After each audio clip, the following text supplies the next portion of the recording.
Supreme കോടതിയുടെ 52ാമത് chief ജസ്റ്റിസായി BR Gavai സ്ഥാനം ഏറ്റെടുക്കുമ്പോൾ ആദ്യം ഉയരുന്ന പ്രധാനപ്പെട്ട ചോദ്യമുണ്ട്. ഇലക്ഷൻ കമ്മീഷനുമായി ബന്ധപ്പെട്ട കാര്യം തന്നെയായിരിക്കും അത്.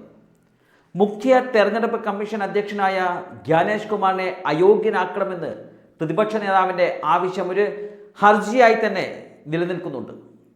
സുപ്രീം കോടതിയുടെ ചീഫ് ജസ്റ്റിസായി ജ്ഞാനേഷ് കുമാറിനെ നിയമിക്കുന്ന കൊളീജിയത്തിൽ അംഗമായിരിക്കണമെന്ന് ഒരാവശ്യമായിരുന്നു പ്രതിപക്ഷ നേതാവായ രാഹുൽ ഗാന്ധിയുടേത്. എന്നാൽ ഏകപക്ഷീയമായ നടപടിയാണ് നരേന്ദ്രമോദി സ്വീകരിച്ചിരുന്നത്.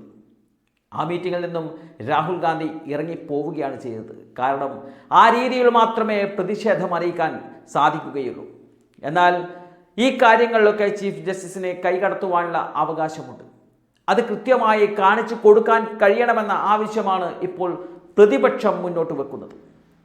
പാർലമെന്റ് അടച്ചുപൂട്ടാൻ വരെ സുപ്രീം കോടതിക്ക് അധികാരമുണ്ടെന്ന് പാർലമെന്റിലെ തന്നെ പ്രതിനിധിയായ പ്രതിപക്ഷ നേതാവ് രാഹുൽ ഗാന്ധി പറയുമ്പോൾ അതിന് വലിയ പ്രാധാന്യമാണുള്ളത്. ഇന്ത്യൻ പാർലമെന്റിനോടുള്ള എല്ലാ ആദരവും നിലനിർത്തിക്കൊണ്ട് തന്നെ പറയാം, ഈ രാജ്യത്തുള്ള ജനപ്രതിനിധികളിൽ 60% വോട്ട് ഷെയർ കിട്ടിയത് പ്രതിപക്ഷത്തിനാണ് എന്നത് ഇലക്ഷൻ കമ്മീഷന്റെ വെബ്സൈറ്റിൽ കാണാൻ കഴിയുന്നൊരു കാര്യമാണ്. BJP സാങ്കേതികമായി സീറ്റുകൾ കൊണ്ട് മാത്രമാണ് അധികാരത്തിൽ എത്തിയിരിക്കുന്നത്.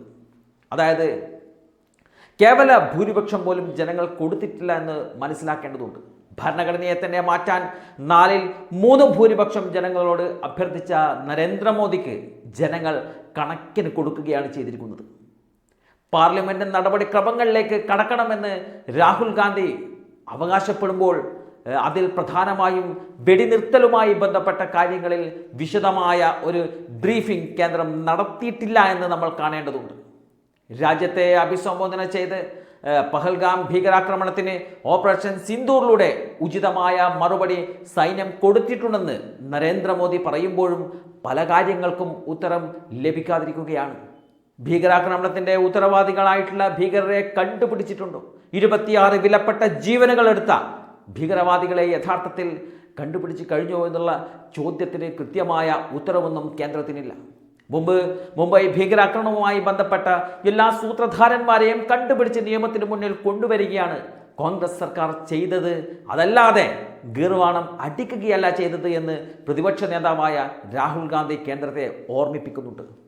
ഈ കാര്യങ്ങളിൽ അടിയന്തരമായി പാർലമെന്റ് സമ്മേളനം നടത്തിയില്ലെങ്കിൽ കൃത്യമായും ഇതിന് ഉത്തരം ഗവൺമെൻറ് ഓഫ് ഇന്ത്യ എഴുതി നൽകേണ്ടി വരുമെന്ന് പ്രതിപക്ഷം ചൂണ്ടിക്കാണിക്കുകയും ചെയ്യുന്നുണ്ട്. ഈ രാജ്യത്തോട് കൂറും പ്രതിബദ്ധതയുമുള്ള പ്രതിപക്ഷത്തിന് അത് ചോദിക്കുവാനുള്ള എല്ലാ അവകാശവുമുണ്ട്. ജനങ്ങളുടെ ശബ്ദമാണ് പ്രതിപക്ഷം എന്ന് രാഹുൽ ഗാന്ധി നരേന്ദ്രമോദിയെയും കൂട്ടരെയും വീണ്ടും വീണ്ടും ഓർമ്മിപ്പിക്കുകയും ചെയ്യുന്നുണ്ട്.